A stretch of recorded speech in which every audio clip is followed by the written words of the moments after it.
Thanks so much for tuning in. This will be the December 2025 council briefing and council meeting update. Before we start, Merry Christmas. I hope that all of you have had a happy and successful 2025, and I pray that 2026 brings more joy and happiness to each of you. 2026 is the last year of this four-year term for this mayor and council, and um, I think it's overall been a good 3 years. Like any council and any government, there are better times and not as good times, and there's times of everyone agreeing and everyone having different opinions. But I think each member of this team has worked professionally together and truly what they believe is in the best interests of the citizens. So three down, one to go on this term in terms of years, and so I look forward to continuing working for the betterment of our community and the citizens, and utilizing our tax dollars in the best way that we can. So I'll get into it now. The council briefing really only had two items um, that were not also covered in the meeting, so I'll just cover those first. The first one is in regard to some condemnations, and so we've gotten complaints and or seen properties that are blighted or we believe may need to be condemned. And so the first step is to have the city inspector go out, and he has done that, and he has made the recommendations for condemnation on 101 Gilboa Road, 129 East Gloria Switch, and 204 Veterans. And so letters went out notifying those property owners, and we did have the property. One of the property owners, or the daughter of the property owner at 204 Veterans. She asked some questions about how do we get here, where are we going from here, and gave us an update on their plans. This is how the process is supposed to work. We want the owners and families of the property engaged. The city does not want to be in the business of modifying or rectifying or demolishing properties or homes. We don't have the time or energy or resources to do it. And so when we do it, it typically takes more time and is more expensive. And then a lien is put on the property, which hopefully will be recouped at some point, but those are tax dollars of the citizens that are held up that we can't do other projects with. And so this property owner was in my opinion, cooperative and willing to work with us. In fact, I got an update recently that the doors have been boarded up and secured. And so we are hopeful that they will continue the steps to their plan is to make the house livable, and that would be great for our community, our neighbors, for everyone involved. So that was a win, I think. Hopefully, we can continue working with that property owner. No one was there for 101 Gilboa Road, but Councilman Alfred Senegal has been in communication with the family and advises us that, in fact, they are working to remedy that situation and some permits have been pulled. So that's really good. And then the city administrator, the chief administrative officer, has been in contact with the owner of 129 East Gloria Switch. That is the gas station across from Lowe's. There are some issues, in my opinion, there. I suspect there are gas tanks in the ground, and I am very concerned that if we go and start doing demolishing work, we are going to be responsible for the cost of getting those gas tanks out of the ground, which is very, very expensive. Um, and so I want to be sure before we make any moves on that property that we understand our legal responsibility and consequences, particularly in terms of those gas pumps.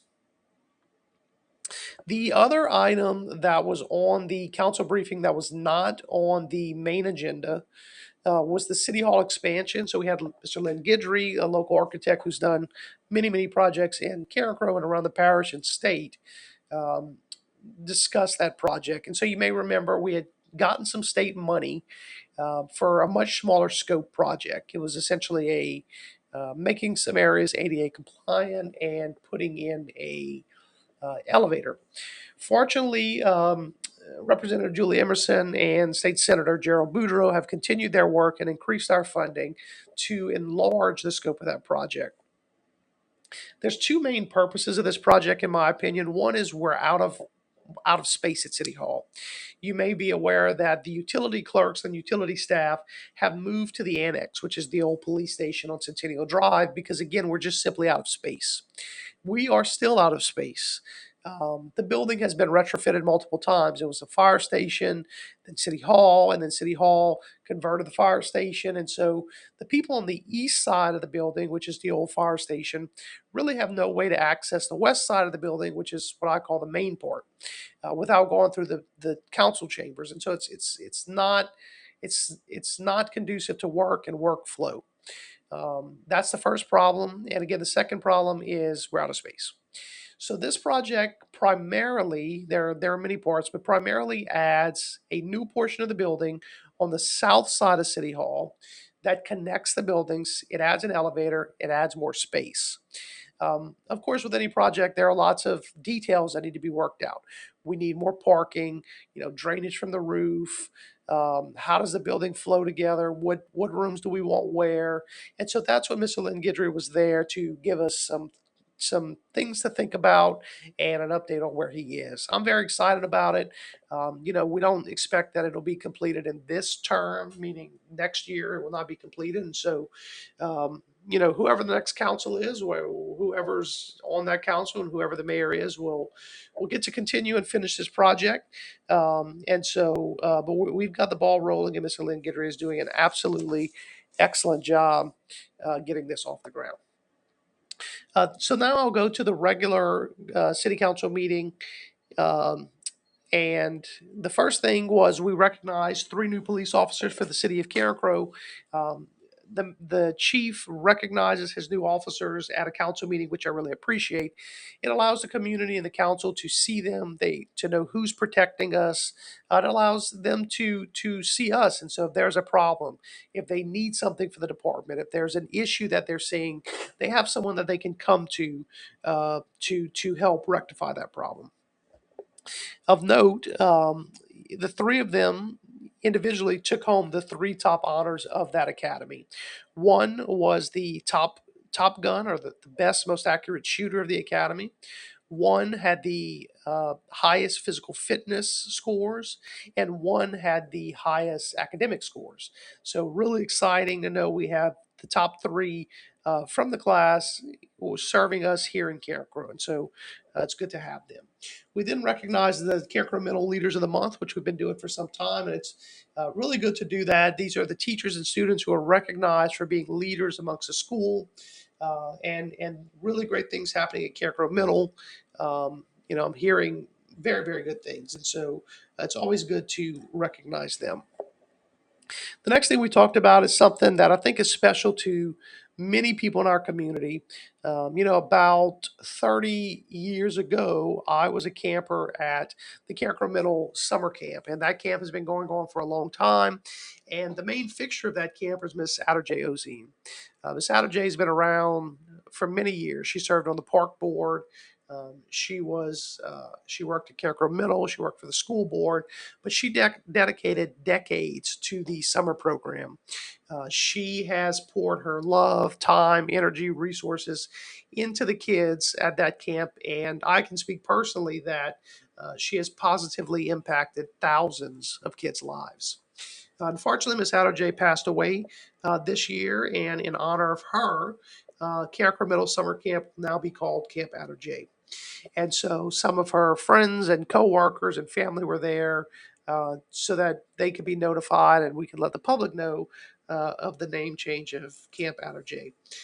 She's left a legacy, and many of her previous campers and others are still there and will continue to be there to carry the torch. And so really great to name that Camp Adderjay.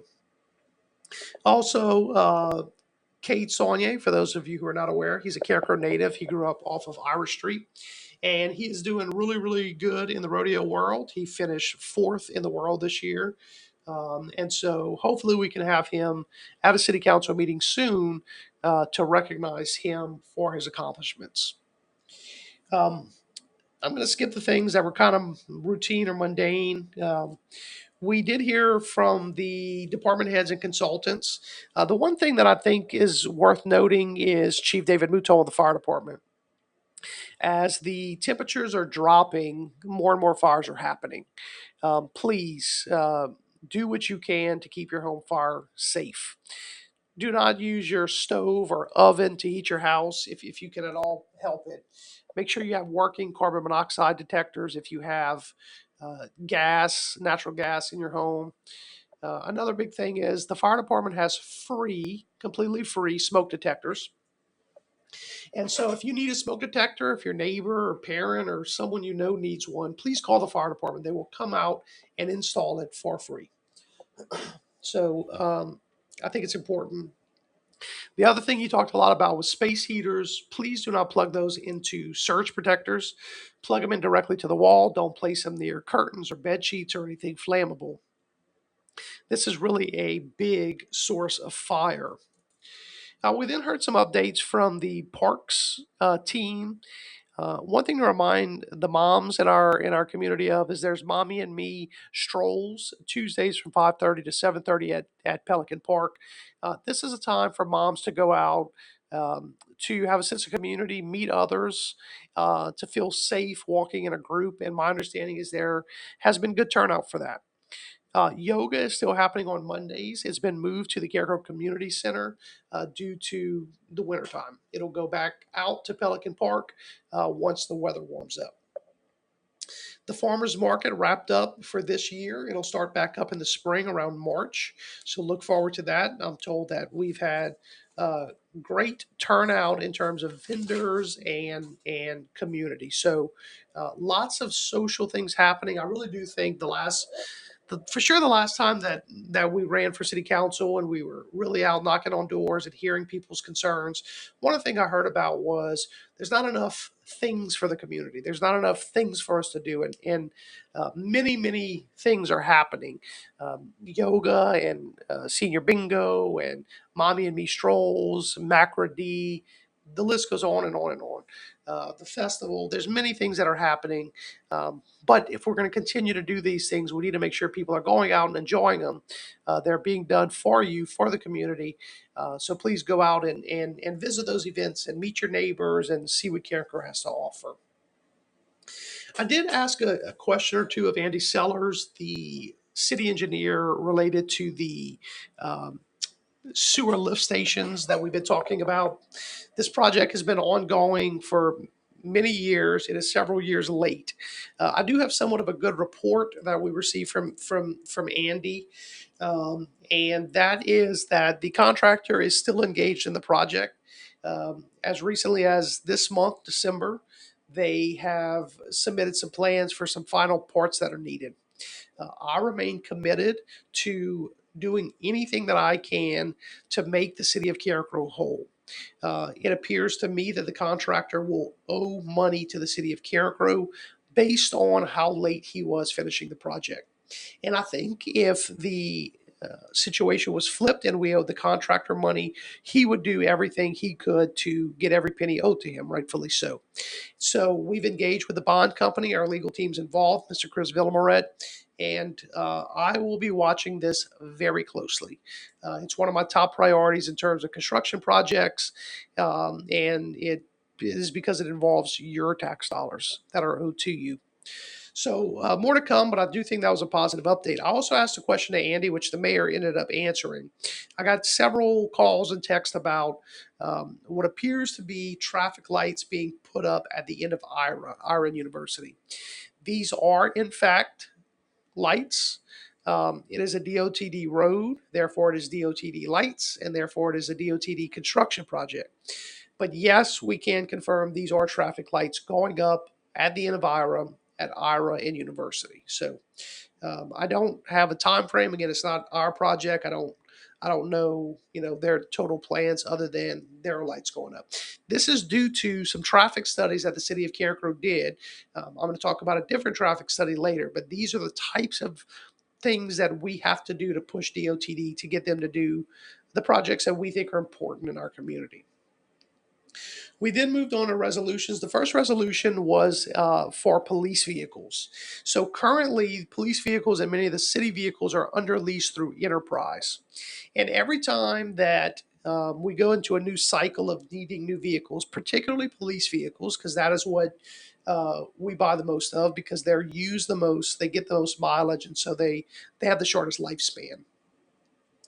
Every time that happens, a comprehensive review is done. We look at many options. Should we buy outright? Who should we buy from? Should we buy Chevrolets or Fords or Dodges? Should we lease them? Who should we lease from? What is the all these things? And Chief Anderson and his team have done a remarkable job of crunching those numbers multiple times.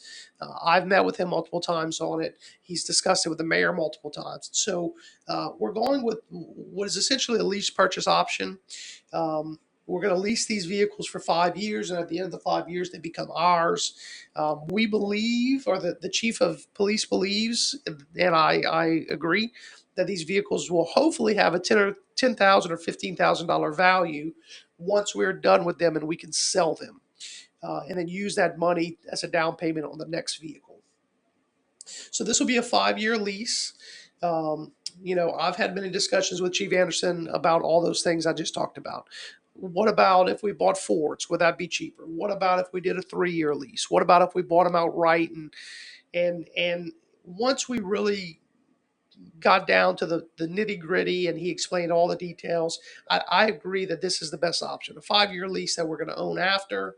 When it comes to police vehicles, especially in a fleet like we have, you don't want to completely replace it every year. Obviously, that would be a huge cost, and so we chip away at it. I believe this year we got 7.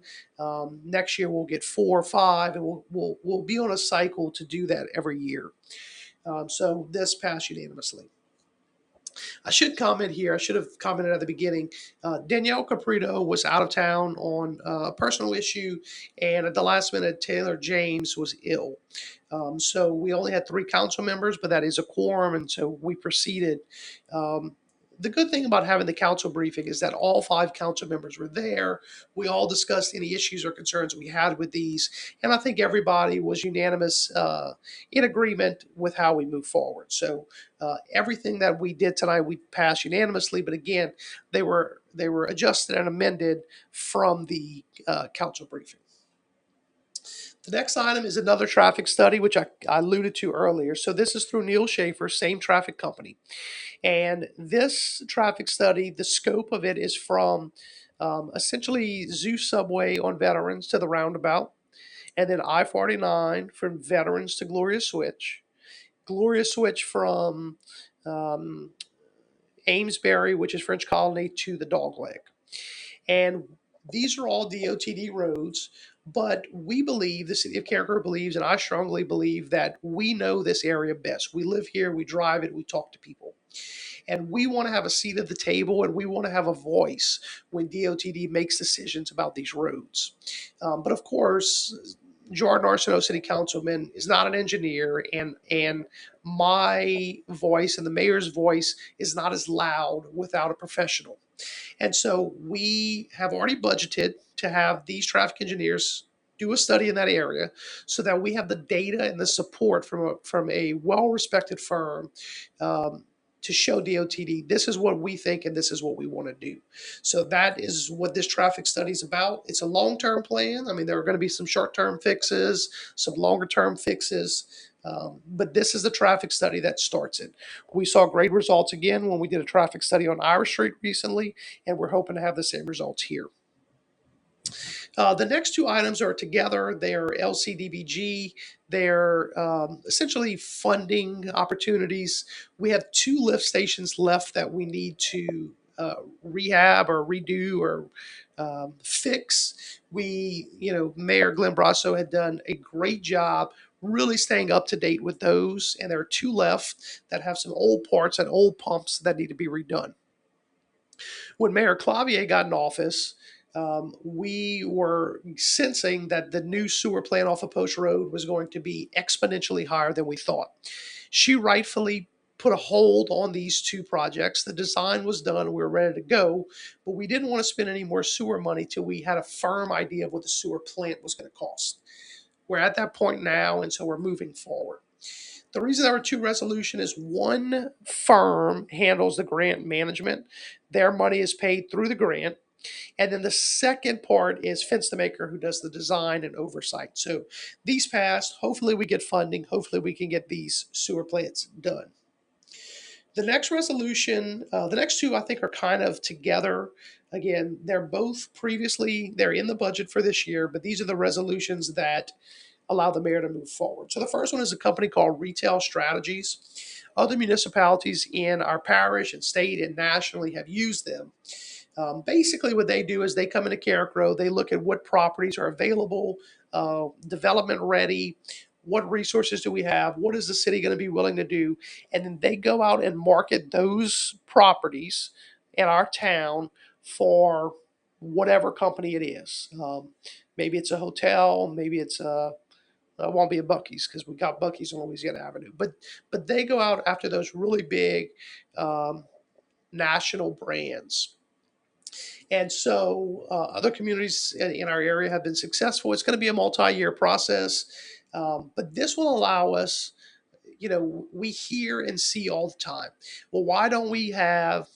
I use hotel because that's probably what I hear the most. Or why don't we have this food store? Why don't we have this brand name? And it's you can't just call Target and say, "Will you come to Carencro?" These brands use third parties they go out nationally, get data, look at things, and then they place that business. And so Retail Strategies is the name of the company. They will have that data, they will have the evidence, they have the contacts to go out and get it. Um, so more to come, but this is a better way for us to be more intentional and direct about what businesses we bring into Carencro. Um, Somewhat separately, but kind of related, the next resolution is for Brand Russo. Brand Russo is a local company. They do work nationally, but they're a local company, and they will help us with our branding. Currently, we have sort of a hodgepodge mix of who does what in terms of website and social media and communication and all of these types of sort of PR type work.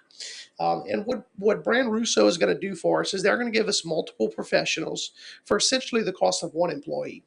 The city of Carencro can't hire a Facebook expert and a digital media expert and a website expert, and the list goes on and on and on. A video expert, but Brand Russo has those people, and so we're able to use those portions of those people's time in the respect that we need.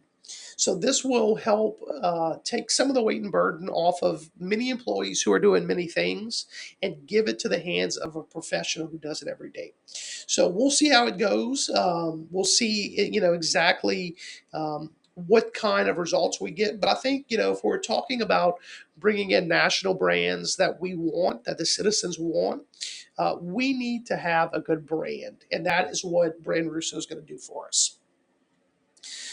Two ordinances for final adoption. The first one was the traffic calming devices. So these are speed bumps, speed humps, traffic cushions, whatever term you use. It passed. I did vote for it. I previously said I likely would not vote for it. Um, I want to really give credit to Councilwoman Taylor James. At our last few meetings, she really listened well to what the public said and what the council said and the mayor said and made some adjustments. It's adjustments that made me comfortable enough to pass this ordinance. The basic process is a resident or a group of residents will call the police department and say there's a speeding problem. The chief of police will go out and put his tracker that collects data. It's nearly invisible, it's very small. And after some time, he will analyze that data and report to the citizens and the mayor, yes, I think there's a speeding problem, or no. The citizens, if there is a speeding problem, will then take it to their HOA if they have one. If the HOA wants to proceed, the mayor and her administrative team will look and see, do we have the financial resources? Do we have the engineering needed to go out and do the project? And if we do, the mayor will bring it to the council for final approval. One of the steps, though, before it gets to the mayor is the citizens of that area have to obtain 90% of the residents' signature. And I think that was probably one of the main concerns from some of the residents, that bar was set too high. I don't think it is. Maybe my opinion will change over time, but those speed bumps are going to affect 100% of the residents. And in my opinion, I don't know that they work at all, and I don't think they work as well as most people think they do. And everybody's going to be affected by it, whether it's the wear and tear of their vehicle, the slow down time of emergency services getting to them, the increased noise in the neighborhood. And so I do think a high bar is necessary. um, I think the council is very reasonable, though. If there was a clear speeding problem documented by the chief of police and they got 80 or 85%, I think the council would work with them. I think if it was really, really close and they couldn't get the 90%, the council would take that into consideration. But the bar currently is set at 90%. So I am curious to see how this process unfolds in terms of, who's going to be the first neighborhood or first road that's going to tackle this, and how it goes, and then what the results are. But ultimately it passed. And so if you are thinking that you would like speed bumps or traffic calming devices on your street, and you think you have a speeding problem, first step is call Chief David Anderson, tell him, and ask him to perform a speed study. The last ordinance for final adoption we've talked about several times. It is a $7.15 million bond. However, it's not a traditional bond. I find the state and federal government is finding stranger and stranger ways to give our tax dollars back to us, and they're putting more and more restrictions on it. In this case, the city of Carencro is required to put a bond in our name, but it's very clear in the contract language that I read that we will not pay a penny of it. The state will pay the bond back that is in our name. Not really sure why they chose to go such a strange route to get there, but this is the next phase of our water project, getting those cast iron pipes out of the ground, replacing them with new pipes. This will help our water quality tremendously. This is not enough to finish the project, so we are hoping, we're still lobbying for more money. And again, Julie Emerson and Gerald Boudreaux have done an amazing job at securing money, our money, to bring back to the city of Carencro. So we did approve this. They are going to move forward, and hopefully we will see that in the next year or so. Again, thanks for a great 2025, and I look forward to a great 2026.